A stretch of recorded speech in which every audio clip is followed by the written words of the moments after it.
All right. Good afternoon and welcome to another episode of the RK Leadership Podcast, where we empower tomorrow's leader through the sharing of knowledge, experience, and inspiring stories. I'm your host, Rob Cameronpour, and my special guest today is Meredith Bell, who is the president and co-founder of Grow Strong Leaders. I will let Meredith introduce herself a little bit more, but before she does that, I wanted to take this time to thank you for being here, Meredith. I greatly appreciate you giving me your time. I know you've got a bit busy schedule as well. So again, without any further ado, here's Meredith Bell. Oh, thank you so much, Rob. It's great to be with you. And, I could go back way in history, but I think I'll go back 32 years.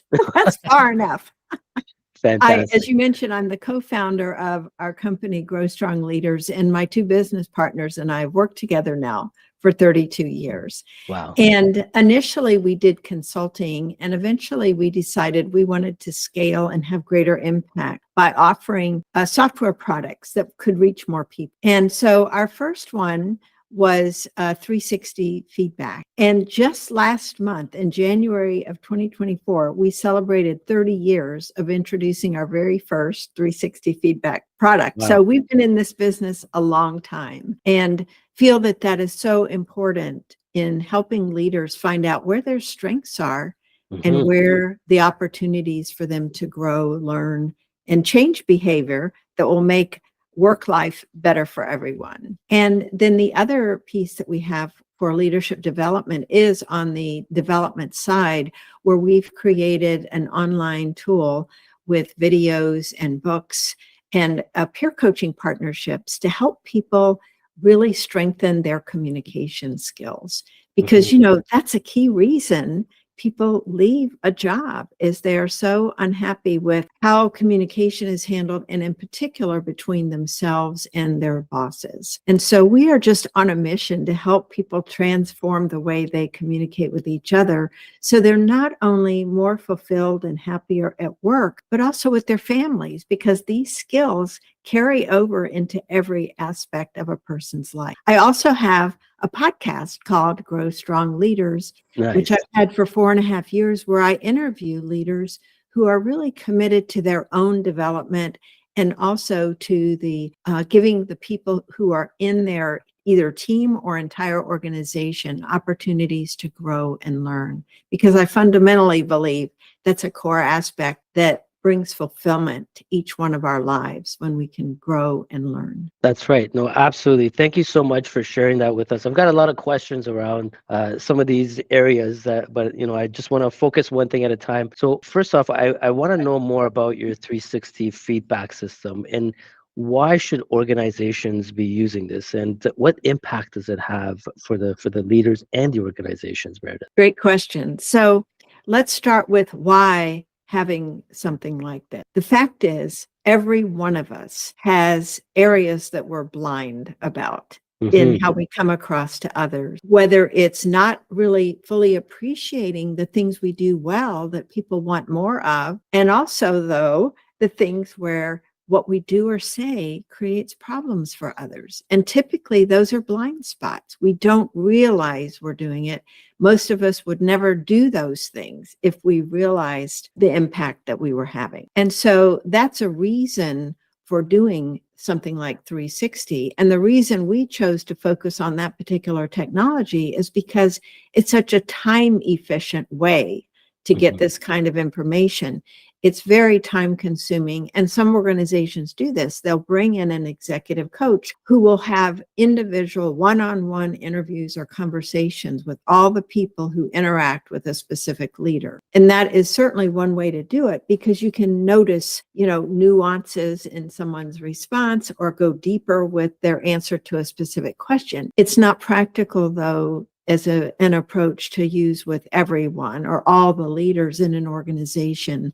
And so 360 is an effective and time-efficient way to gather input from others. And it helps to have a tool like ours that has a library of questions that can be customized based on, for example, the level of leadership or the specific leadership behaviors that an organization values.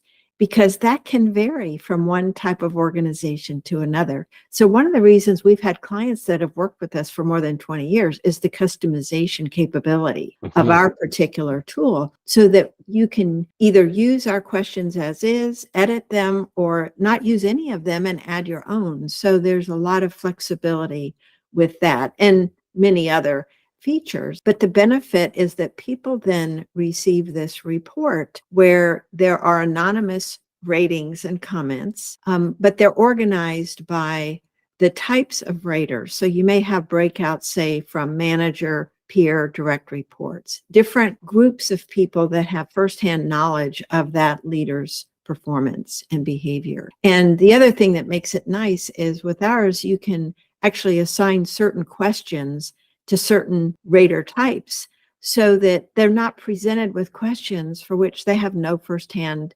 knowledge, because that's a big mistake. These days, people have short attention spans, so we recommend, having as few questions as possible that really address those core behaviors that are so important for a leader. So when they get their report, they're able to see, where did people say I'm strong? Where are areas they'd like to see me change? And our particular tool provides very specific suggestions for actions they can take to improve in a given area that's rated low. Because, oftentimes, Rob, when people get a low rating on a 360, it's been a blind spot for them. They're surprised. And so they're not sure, what am I supposed to do? I don't know what I'm doing wrong. So our report gets them started by suggesting some things that they can do. And ideally, they sit down with their own manager or a coach or some other person who is able to help them look at their report and glean from it the most important takeaways. Because, the bottom line of a 360 really is to help a leader become more effective in doing their job and in bringing out the best of others. That's really the whole goal of it. Absolutely. No, I actually, I love it. And, as per our previous conversation, I used to do engagement surveys with my team. So I find a lot of value in that. So Meredith, for those who don't really understand the 360, the model or the system, can you just briefly explain how it works from a very high level and who gives who the feedback so Sure. people can understand it there? Yes. So what we have, think of it as software that allows you to set up a survey, because 360 is essentially a survey. We're all familiar with surveys where questions are presented and you answer them. And so the difference with a 360 feedback tool is that the specific questions are about an individual, not about a team or an entire organization. So you're asking questions such as around topics like listening.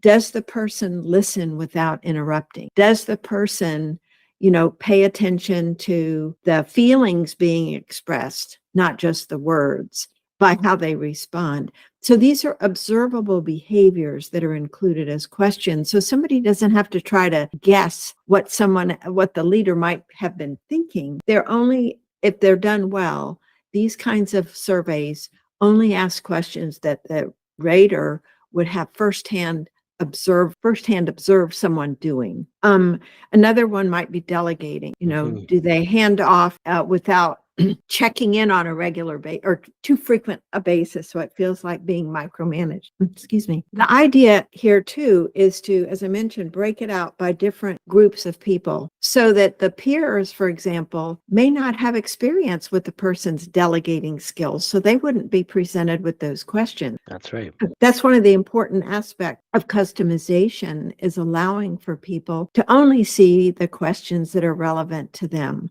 So there's an administrator who is setting up this survey. So they get all the participant names, they set up the questions, and then they send out the questionnaires, typically in an email with a link for that individual to be able to respond to the questionnaire. And then those responses are aggregated into a report anonymously, so no one's name is ever associated with their responses. And most 360s have rating scales, like a scale of 1 to 5 or 1 to 10. And those that are flexible like ours also give people the ability for qualitative input in the form of comments. So they Mhm. may be able to make a comment after each rating they give to explain why they gave that particular rating, or comment at the end of the survey, like, what is this person's overall greatest strength? What is this person's overall opportunity for development? So the end result is a report that's given to the person receiving feedback that That's right. not only shows data, but explains what. No, and I think again, this is a wonderful system, and I would highly encourage like a lot of organizations utilize this because it also gives you those, the opportunities to coach and mentor your leaders, and you know what areas they're struggling in. So another question I have for you is, we talk about feedback. How important is feedback, and what do you do with the results that you get? So I know, people that conduct all these surveys, it might look good and they just toss it aside, but how important is it to actually action them and do something and measure those actions?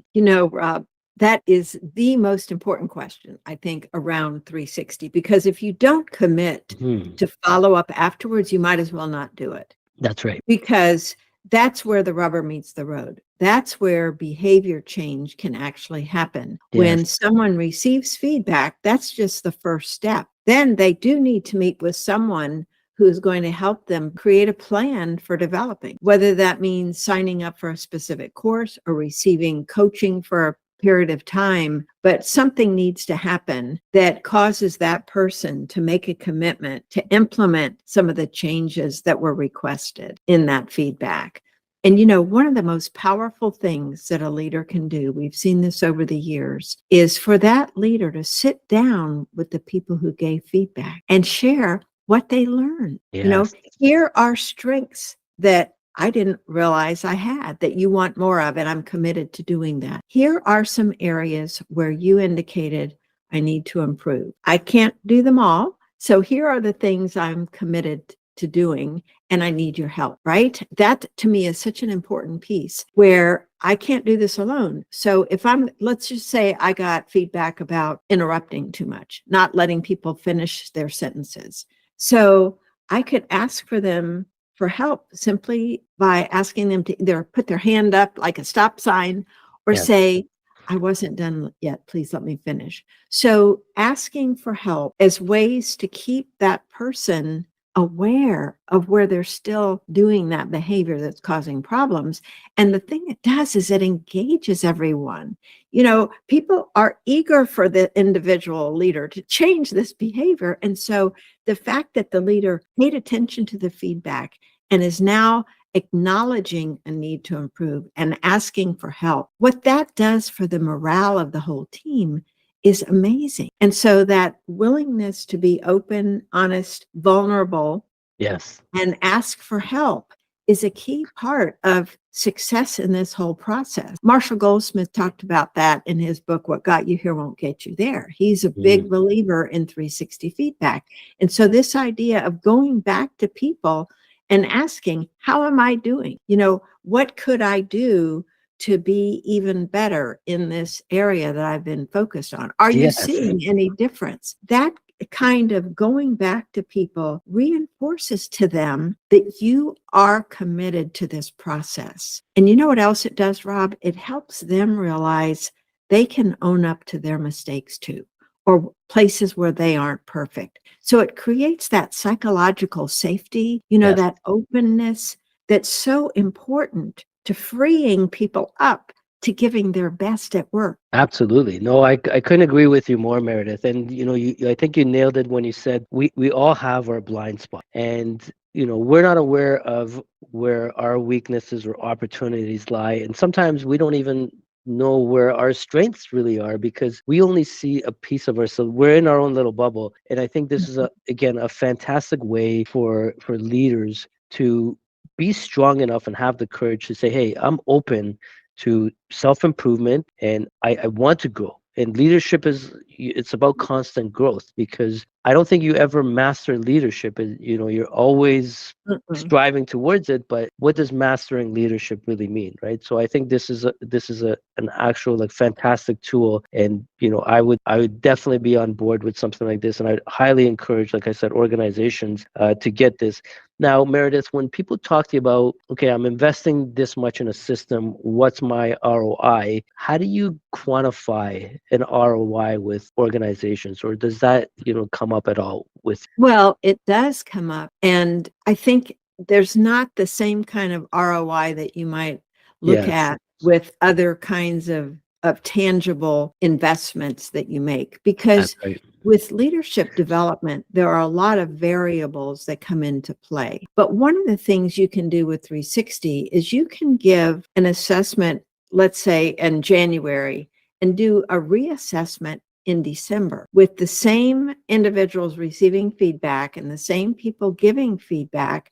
And you have a measure there that shows the difference between that first assessment and the second assessment so that you can see, have they made improvements? Yes, Because the more you can demonstrate there have been improvements where people are rating the leader higher now in these areas that were once rated low, that ties back in directly with employee engagement, retention. So you have turnover issues that aren't directly, measurable from this, but the implications are that if people are seeing this leader as being more effective, the odds are then greatly increased that they're going to be happier in their work and feeling more satisfied. So there's that kind of a measure that you can take before and after an assessment. And of course, the key is what's happening in between those two measurements, which is what we that's just right. talked about. There's got to be a development plan. There's got to be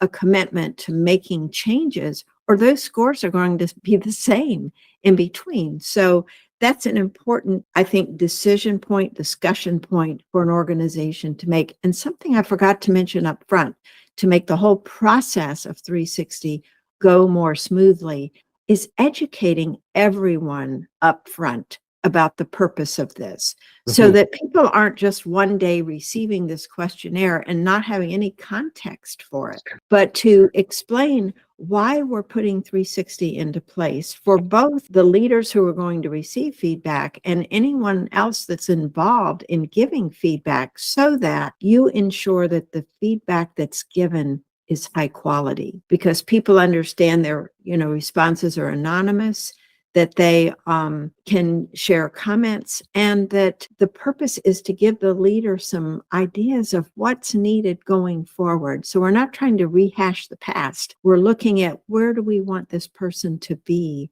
in terms of how they interact with others going forward. That's right. And like you said, I've actually seen these kind of surveys go out where A, it's not explained properly, and B, nothing gets done about it. So again, what happens there is you kill that trust between you and your team, and they'll never give you any honest feedback, and you have to action it like you said, and you have to build that trust with them to say, okay, look, we're gonna do this, we're gonna action it. And I like how you said from an impact perspective, engagement is huge when it comes to these kind of surveys and what you get out of it. What other impacts would you say you get out of like a 360 You mean for the organization as a for the whole or the for the individual organization? leader? Both. Well, for the individual leader, if they haven't gotten this kind of feedback in the past, it's an eye opener. Many Yes. times they're a little anxious about what am I going to find out? And often they're pleasantly surprised by some of the strengths that people have because many leaders rate themselves lower because they do a self-rating as well. And Uh, sometimes they are harsher critics of themselves than other people are. So mm, one of the things they can learn is, wow, I've been too hard on myself. Then the other side, of course, is, wow, I had no idea that I was doing that. And I'll give you a personal example. Years ago, we had done this 360. We work remotely now, but at the time that we were in an office space, feedback that I got on my 360 was when somebody walked in my office, sometimes I would look up and scowl. And so they were intimidated or put off and left without really talking to me. And I had no idea I was doing that. And what happened was I would be in the middle of concentrating on something. And so I mm, would look up and I guess either my attention was, interrupted from what I was doing, or I didn't close my door or tell them I need focused prime time right now. Please don't interrupt me unless it's an emergency. So I learned a lot about what I needed to do to be more clear with others. Hmm. And I did talk to them as a team to let them know I apologized, which is a biggie for a leader to do when they get feedback that has been causing problems for others and they didn't know it, is just to be willing to say, hey, I apologize. I didn't realize that I was coming across this way. And here's what I'm committed to do differently. What else can I do that would be helpful for you for this particular behavior or this situation? So from the impact of the individual leader, it's an opportunity to learn Yes. about themselves, increasing that self-awareness, both Awareness. in how they rated themselves and how others perceive them. And of course, for the team, depending again on how that leader responds to the feedback and shares what they learned with their team, it can have an enormous positive impact because people feel involved, they feel heard, they feel the time they invested in completing that questionnaire was well spent because they see the person is genuinely interested in learning. And of course, as a whole around the organization, as leaders respond in this way as a group, then the whole atmosphere can change if they're open to it. And I'll share an example where this one consultant used it. It was kind of a 360 embedded inside a larger survey about the organization. It was a hotel, and the manager was noticing a lot of absenteeism and turnover, and he wanted to get at the root cause of it. Well, it turned out he was the root cause of it Oh, in the jeez. responses that people shared. He was a micromanager. He just was too strict and rigid. And there was so much he learned about himself that he had no idea he was coming across that way because he felt he was coming from a place of caring about doing a good job. And he didn't have any idea of the impact that he was having. So he was very honest with everyone and talked about what he was doing. He worked with a coach. And over time, he made major changes to the point that when that coach went in to the building after a certain number of months, she had people coming up to her and saying, thank you. You know, we really like coming to work now. This place has really changed.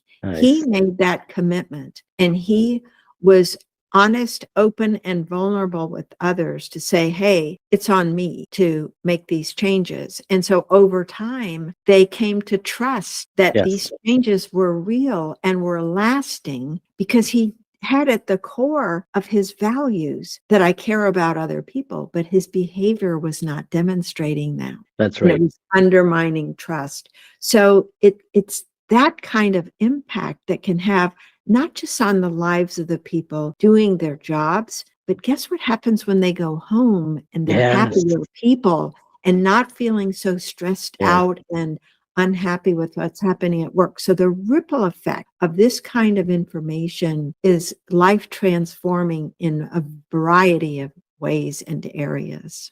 I couldn't agree more. And I always say that, if you're stressed at work and, you're dealing with a lot of crap at work, when you take that home, it impacts your family, your kids, everybody, right? Like you said, it does have that ripple effect. Meredith, I'm curious to know if your organization actually gathers the data that gets filled out by these various organizations and these surveys. And if so, what would be the top 3 areas that you see leaders struggle with? Well, actually, the people who use our software have the access to their own dashboards. So we're not keeping this central database of Okay. things like that. But I can tell you over the years, knowing what comes up typically in these surveys, because I hear about them. Yes. And one huge one is listening. Mm-hmm.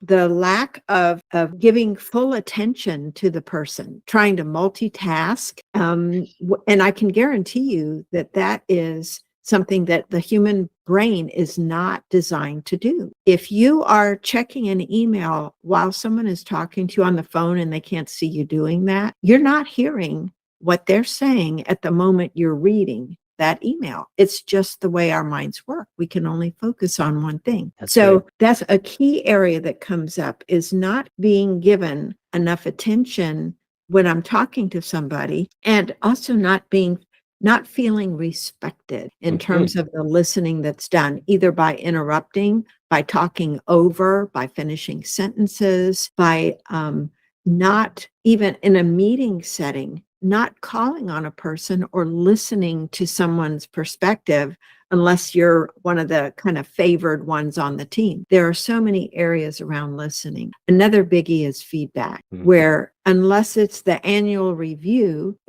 people often find they don't get feedback often enough about how they're doing. And so they're kind of left in the dark about what is needed. And then Yes. all of a sudden, maybe they get yelled at one day because they missed a deadline or something was done, but they didn't realize the cumulative effect of whatever their behavior might have had until it becomes really a very big deal. So I think that and also receiving feedback. Mhm. The whole area of feedback, both constructive feedback, giving constructive feedback, acknowledging and giving positive feedback for jobs well done. People come to work not just for the monetary rewards, but the psychic rewards. Do I Yes. feel appreciated and valued? And so that's another biggie that comes up, that somebody might feel that there's simply not enough attention given to noticing the good things I'm doing. And I only get criticized when I make mistakes. I never get recognized either privately or publicly when I do something well. So I think those are really key points that come up Those, time and again in these assessments. nice. Those are excellent points, and I couldn't agree more, especially with the listening piece. And that was my segue to the next point: is how important are communication skills for leaders, especially listening and body language.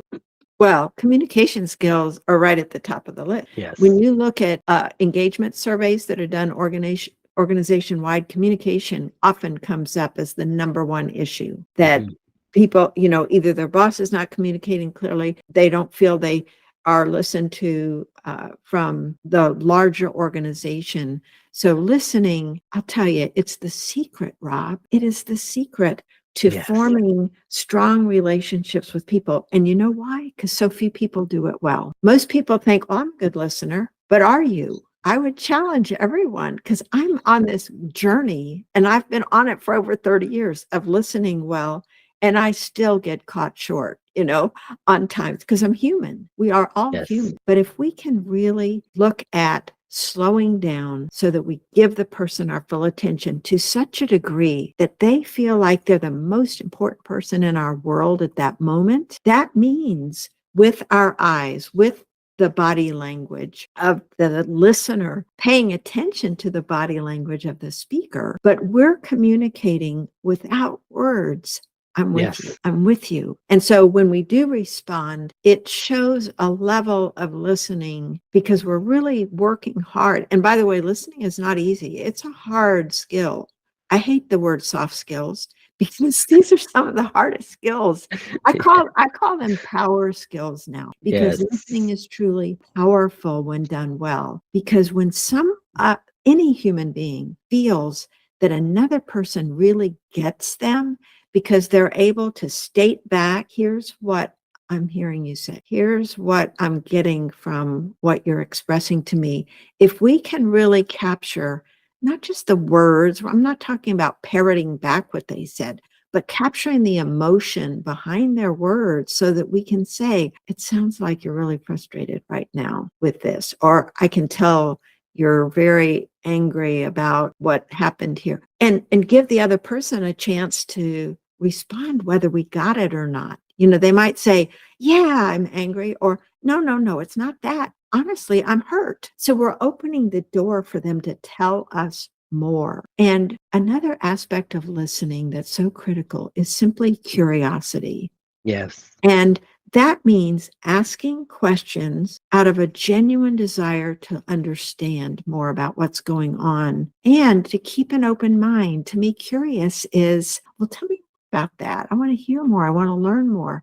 One of my favorite quotes around listening and curiosity is from one of Steve Chandler's books, and it's on how to get clients, interestingly enough. And I'm not quoting him exactly, but the essence of what he says in this chapter on curiosity is when you're curious, the other person feels your curiosity, and what they actually feel is love. Now, think about that. Wow. Now, when I'm talking about love, I'm talking about caring at such a level the person senses it and feels it, not, of course, in any romantic way, but in a way of, as a human being, feeling that, oh, somebody gets me.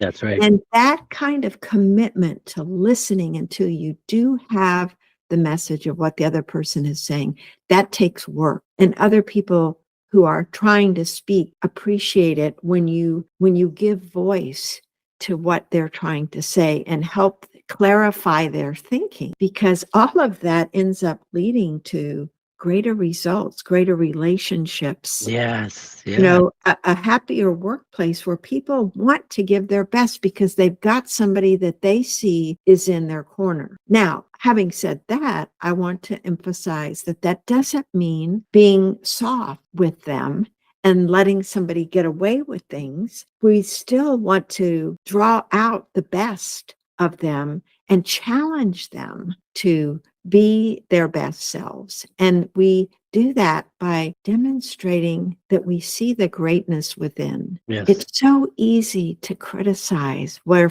somebody has fallen short, but when we help them see within themselves what's possible, because we see their capabilities and they may not, that is one of the very best gifts we can give another human being. And they're going to want more of that. They're going to love working for a leader who does that because it's so rare. That's right. And that's genuinely caring for somebody as a human being.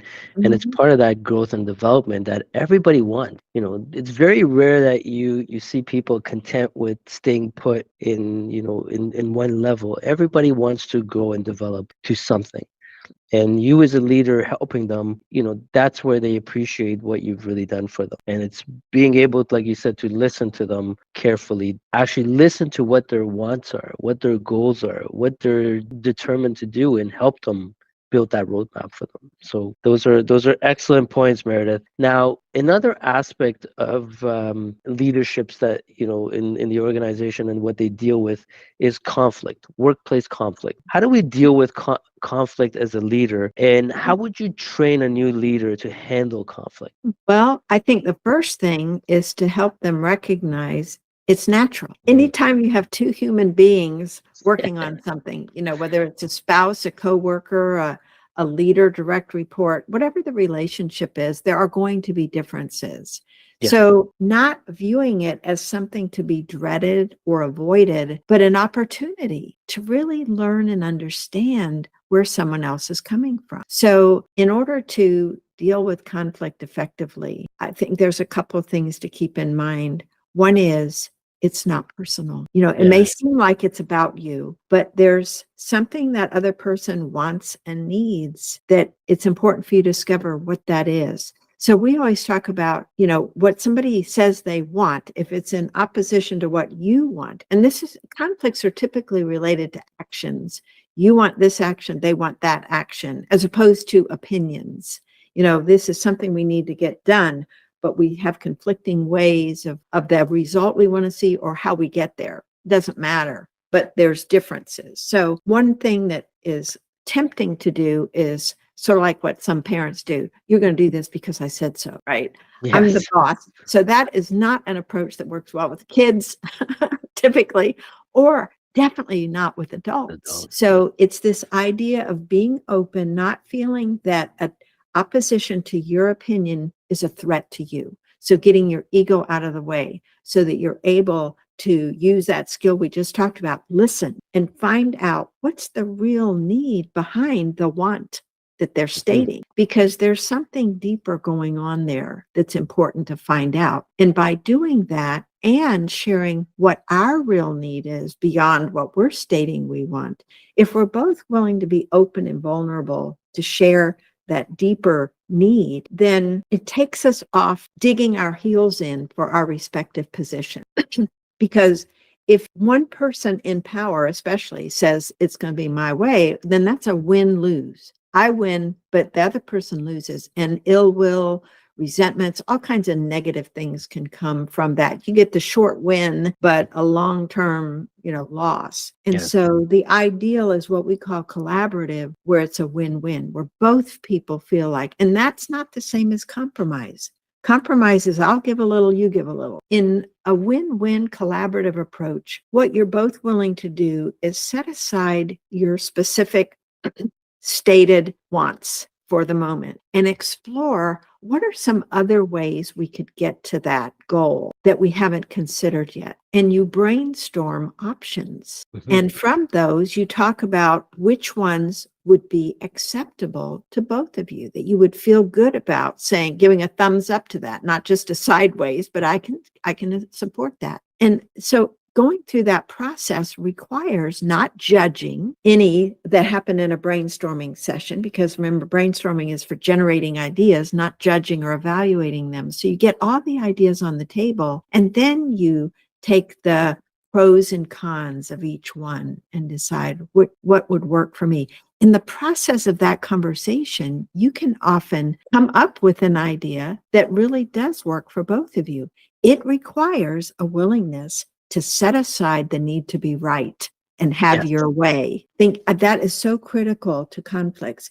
And I think for a new leader, especially, that fear of not being respected or not feeling like they gave in, all of that needs to be set aside for what solution here will really feel good to all parties. I think that's really the key, is we want to work out a resolution, a solution that everybody can truly buy into. That's right. And again, it's getting rid of that ego and putting it aside. That's important. Mm-hmm.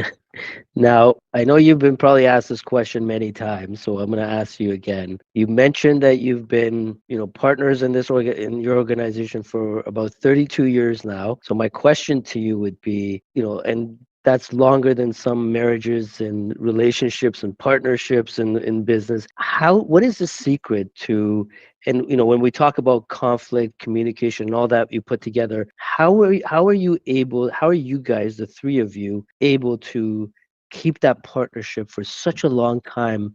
And what are some of those takeaways that you can share with people to help them kind of build those kind of relationships, Meredith? Thank you, Rob. I love being able to answer this because, we've had our highs and lows over the years, just like a marriage would. Yes.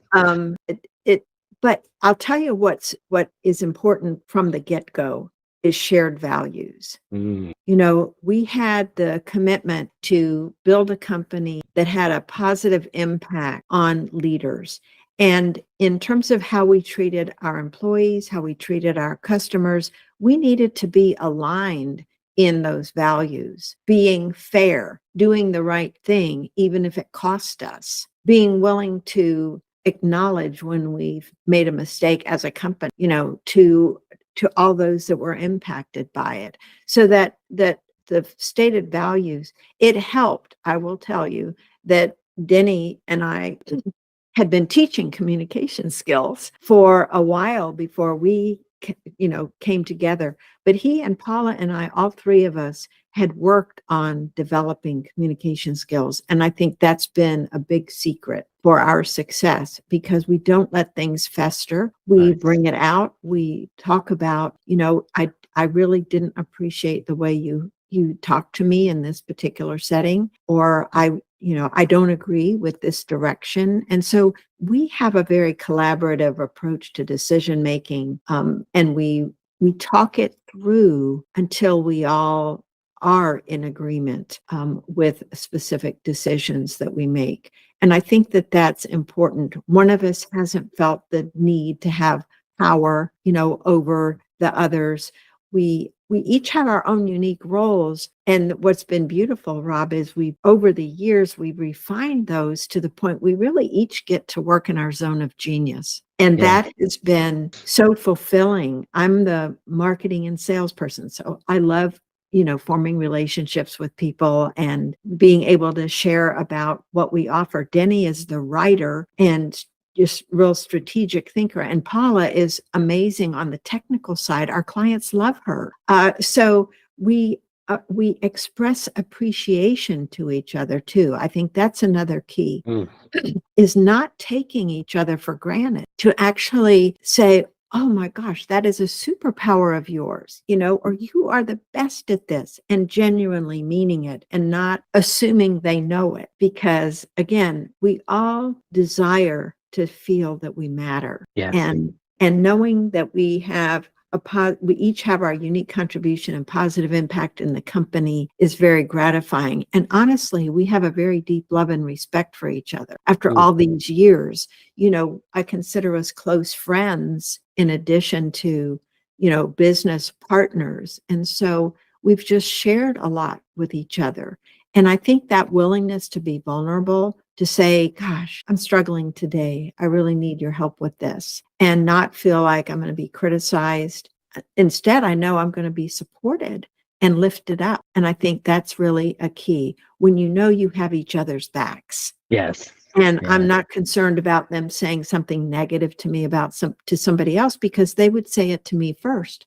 We have that open, honest, direct communication that I think is critical. If you find yourself criticizing someone about something that you haven't addressed with them directly, you are stirring things up instead of bringing them to a resolution. And I think those shared values about how we treat each other, how we treat others, is a key part of what's made us successful. No, I love that, Meredith. And what resonates with me is the shared values, because I've now kind of taken that and I've included in our hiring process. So I always, one of the questions I ask during my interviews is, what are your top 5 values? And if they don't align with our values in the organization and and what we've created, it's never going to work out, in my opinion. And, you take that to any sort of relationship. If your values aren't aligned, it's going to be very difficult for that relationship to work. And that's been kind of looking back at my experience over the years. I think you nailed it. And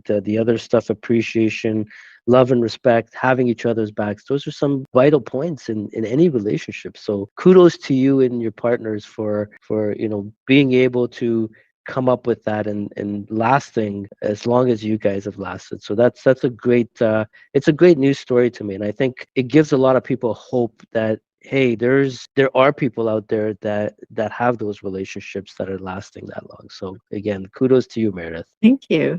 Before we wrap up, I've got a few other questions. One would be, what would your advice be to young leaders or young people who want to get into leadership roles? What advice would you give them? I think a key thing is work on your own self-awareness, so that you notice your own emotions, reactions, what seems to trigger you. Because to be an effective leader, self-awareness is number one. Yes.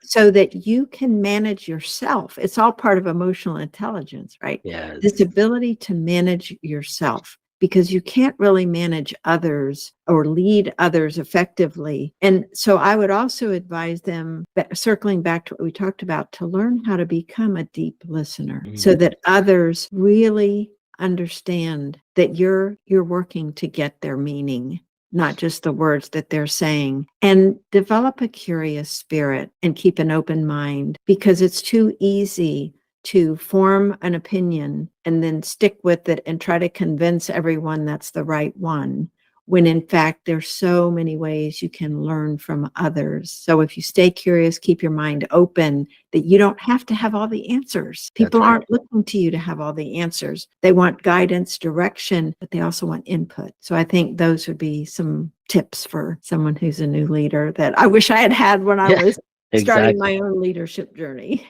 Excellent. And you're not the first one that's mentioned self-awareness, and I love that, because that just shows the consistency in those answers and what other leaders would provide. So I love those answers, Meredith. Thank you. So we've reached the part of the show where I ask some rapid fire questions. Okay. And if you can give me the answers that come to the top of your head, what is your unconventional definition of leadership? Recognizing the greatness in others and helping them see it in themselves. Nice. What is the toughest emotion to control as a leader? Fear. Excellent. Yeah, I think because of it underlies so many other emotions. Yes, absolutely. You got it. And where can people find Meredith? I'm on social media on LinkedIn, Facebook, and Twitter or X, and our website, growstrongleaders.com. There's a contact, form there if you wanted to get in touch with me, and I'd be delighted to connect with you on any of those platforms. But I'm probably most active on LinkedIn. I have a Nice. bi-weekly newsletter that people can subscribe to. Awesome. Thank you. Again, I wanted to take this time to thank you so much, Meredith, for your amazing, experience and knowledge that you've shared with the audience. I'm sure there's a lot of key takeaways for a lot of people. And if, anyone wants to improve their leadership skills, these are the conversations and these are the, valuable insights that you should be taking in. So again, thank you very much, Meredith. I greatly appreciate your time again. And for our audience, thank you very much for tuning in. And hopefully we'll all see you in the next podcast. Thanks, everybody.